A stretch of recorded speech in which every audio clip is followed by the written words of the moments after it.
Guys, hey everyone. This is going to be a video about having meetings with executives like senior buyers, in those sales meetings. It was always interesting because they're different meetings than what we're typically used to. And I want to first start by saying so many of us think that if we can just add on a little bit more, we can have really good meetings with executives. And that would be true if you were standing on really solid foundations, right? But I think a lot of times, especially if you're a younger seller or new to sales, you're not standing on solid foundations. So no matter how much you add to it, if you're going off in this direction and you build a tower over here, but the executive's over here, you're just never going to meet, right? Pardon the poor metaphors. But anyways, I'll go through it here. So I've taken probably at this point 1,000 or more demos, hundreds of executive meetings over the last 10 years across like so many different industries. And the first thing that comes to mind is whenever you have an executive meeting, you get, typically speaking, you get more nervous, right? And don't let anyone tell you that they either don't get more nervous or haven't at one point gotten more nervous. Because if you're getting that executive meeting, it means you're getting closer to a contract, right? Which is really awesome. Even if it's in the beginning stages of the sale, right? That executive might be able to jumpstart things much further along, or if it's further along in the sales cycle and you're meeting them, it's typically speaking a good sign, right? So you want to do well. You think the contract is close, but therein lies the problem. That's not a good foundation to be on. Whether the contract is tomorrow, in the future, or never, don't try and make that meeting as lucrative as possible. Try and make it as meaningful as possible, right? This changes the power dynamic. You're going to hear me use lots of these phrases like power dynamic, blah, blah, blah. There's so much I could say on all of this, but I'm trying to keep this into a short enough video, right, that's accessible for everyone. But by striving to make it as meaningful as possible, it means you're not afraid to tell someone that they're not the right fit. Or it means you're not afraid to tell someone that you're trying to find the best route forward for them, even if it's not with you. Right?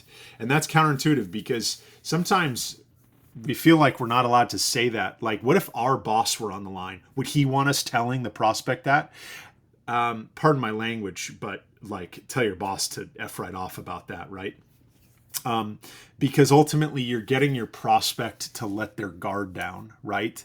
You're also creating a bit of a sense, and this is probably overused, I'm probably overusing it, a bit of a sense of scarcity, that you don't have to get that deal for you to sleep at night. Okay. So let's just talk about what's important for everyone here. So anyways, strive to create meaning, right? Don't just try and make it a lucrative meeting. All right. Now, there are so many things to this. You could structure a meeting minute by minute if you wanted to with these people. You could script all of this out, and so many smart people will recommend that. I think Hormozi recommends that, right? Scripting everything out. And executive meetings, I mean, they're different things than what a meeting with a typical buyer or user is like, right? I'm going to kind of say something here that might sound a little bit out of the blue after that first principle of trying to make it a meaningful meeting.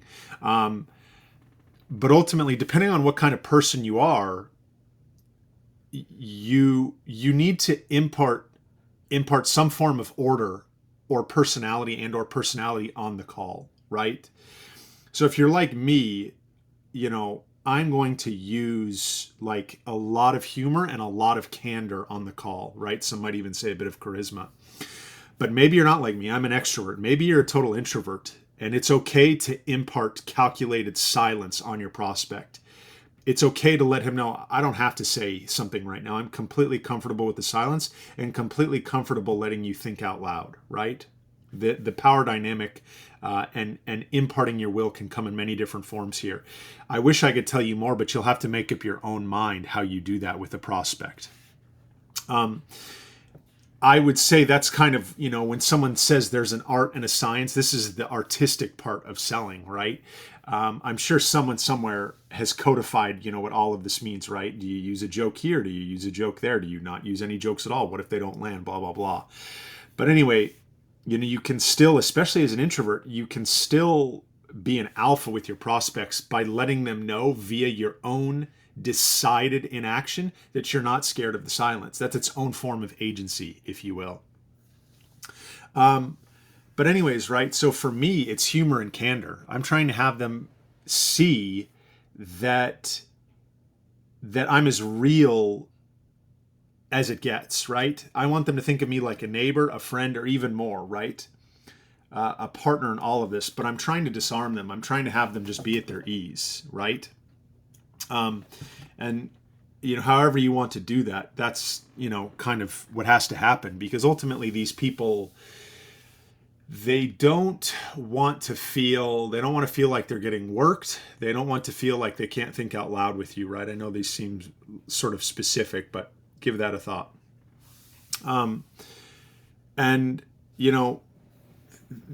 Next, what I'll say here is that, when you're actually in a meeting with executives, right, that decision tree of what to tell them, what to show them, what to ask them, right, it always seems like a bit of a bigger gamble than when you're with someone who you're super comfortable with, right?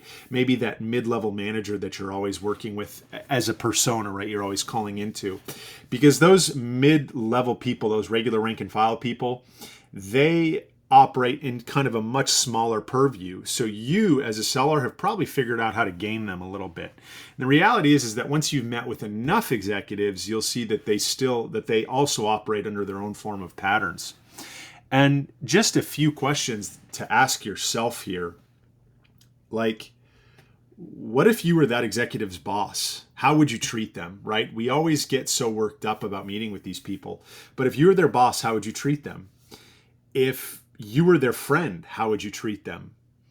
In either instance, you would subtly, like, you'd razz them, right? You'd give them a playfully hard time, but you'd also get down to what is most important for that person, whether you're treating them like an older brother, an uncle, or a father, or you're condescending to them, right? I don't mean it in that sense, but you get my point here. You still kind of have to get down what is most important to that person, right? And with that, you should also stop feeling ashamed of who you are as a person. Now, like, people might sit there and say, I don't feel ashamed of who I am, right? And that's great. I have, right? And you also need to demand a seat at the table, right? Because that is what winners do, right? They have to know that you're serious about all of this. So I'll pause there. I'll probably do a part 2 to that video here.